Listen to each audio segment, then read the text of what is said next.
that. Okay. All right, because I know you wanted to share your thoughts on Keegan Murray's extension. Yeah, he got the extension, 5 years, $140 million, so $28 million a year average annual value, or however you figure it out.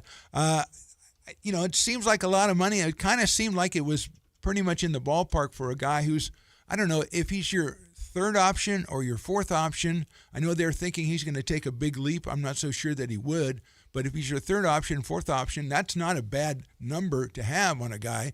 But if you're a playoff team, that's the thing. Because Christian Brown of the Nuggets got his extension, 5 years, 125, so he's 25 a year, which is good because he's a contributing member of a playoff team, perennial playoff team. And Shaden Sharp also a team that has a realistic shot at maybe competing for a championship. Yeah, Sharp got his at about 22.5, 4 years, 90, I think, Shaden Sharp. But I think he would be a guy who could probably jump up a level. I would be Benedict excited. Mathurin, he's in line. He hasn't got his yet. And I believe it was announced he's not getting it. Oh, he's not getting it. Getting it. Okay. Because I think today's the deadline. Yeah, today is.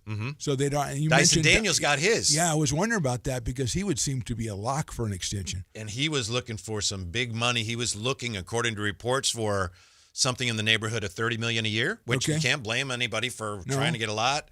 4 years, $100 million. Okay. For Dyson Daniels. So it's less than Keegan Murray. Yes. A couple of million. I mean, and it's just a couple of million. It's only 4 years. Yeah, so he can renegotiate sooner. Yeah, absolutely. And he's a good player. He's a very good player. Portland probably predicted to go underneath the Kings, below the Kings in the standings this year, but you never know. You go a bunch of young players, they get a spark. You never know. Yeah, and now it's been bugging me, so I got to get it out of the way here. Western Conference Group A, Oklahoma City, Sacramento, Phoenix, Utah, and Minnesota. That's not bad. Basically, we take care of Minnesota, and hello, Vegas. That's not bad at all. That's not great. Wait, Phoenix and Utah, we're going to show them what for this week. Oh, all right. So they'll be already downtrodden. We'll go ahead and take care of them again, and then surprise the Thunder, and it'll be all about the Timberwolves. Yeah. I'm starting to think the West is pretty tough when you look at these groups, but anyway, that's where we are. I was trying to project the Kings there. I got them up as high as 9th. What do you mean? It sounds like you were doing a bunch of different I was going, these guys are going to be better. These guys are going to be better. Maybe they'll be better than this team. I mean, the Lakers, you really don't know yet. And, the Pelicans, they have a lot of injury problems. You never know who's going to be there. And the Grizzlies are projected to go above the Kings, but they're having a lot of injury problems too. So I have trouble getting them in the top 8 based on just the roster, but I can get them in that 8, 9, 10 spot. Okay. So 9th, then you'd have to win 2. You'd have to win over number 10 and then beat the loser of 7 and 8 to get the 8 but you seed. get one home game. Yes, you'd get that first home game. Which is what they were last year, right? Yeah. That's the situation last year. I don't know if you saw this in the Ringer today. There's a really interesting piece on Russell Westbrook. It's an excerpt from a book, and it's interesting because it talks about how he and LeBron got along or didn't get along great when they were with the Lakers. They butted heads a little bit? Apparently. Yeah. And I don't mean to dredge up all this. Russell Westbrook, there's a lot of noise around him, and now he's here. So I'm not trying to be, ooh, look at that. But it was a very interesting piece. I found myself going, well, I don't blame Russell Westbrook if that's what was going on. So you might want to check that out. I read another interesting article from our own Sam Amick about Russell Westbrook joining the Kings, and his first sentence was, maybe it will work. And that strikes me as a Kings mantra. Yeah. That's the way we've approached the last decade. Right. Maybe it'll work. Oh, we got DeMar DeRozan? Maybe it will work. Yes, hashtag why not, which is also what he wrote about. It's the same thing, exactly. And he ended it the same way. Maybe it will work. And that seems to be what the front office for the past couple of years has been thinking. Well, let's get this guy. Maybe it will work. So now you open the season with these 2 games that Alan says are must-wins. And then you said, well, you should win these games. Yes. But you got no Domas. The way they played in the half court without Domas on Friday leaves me feeling like I think they still have a shot.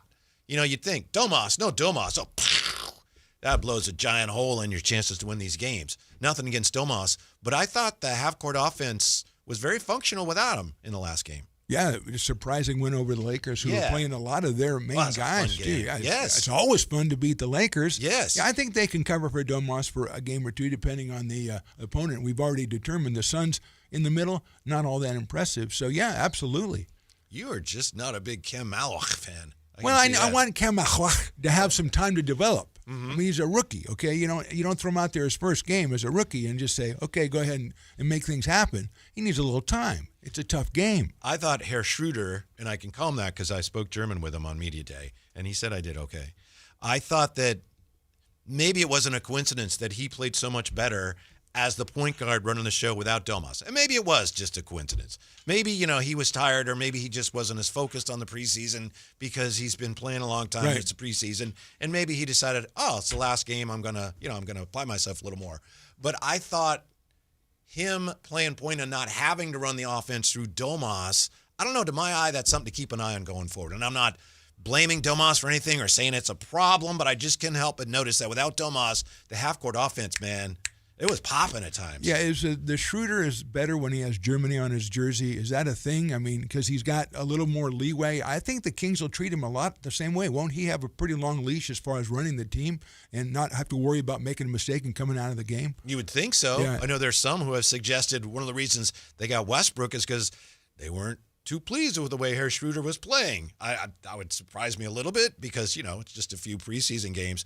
The thing about whether he plays better wearing the uniform that says Deutschland on it, it's not so much what his jersey says, it's who he's playing against when he's but it's jersey. also the responsibility he has. I mean, we talk about it all the time. Lesser NBA players going back to their country, like a Patty Mills to Australia is the best example, and he can do whatever he wants with the ball for 40 minutes. Yeah. He's not coming out of the game. Mm-hmm. Whereas if he was playing here, if he does, turns it over twice, he's sitting the bench the rest of the game. He knows he's not going to. Schroeder the same way. So they have that freedom, and maybe it allows them to play better. And they're playing against not as good competition night in and night out. But I do think it's just the way that he approaches the game as far as, the comfort he feels because he knows he's running the show.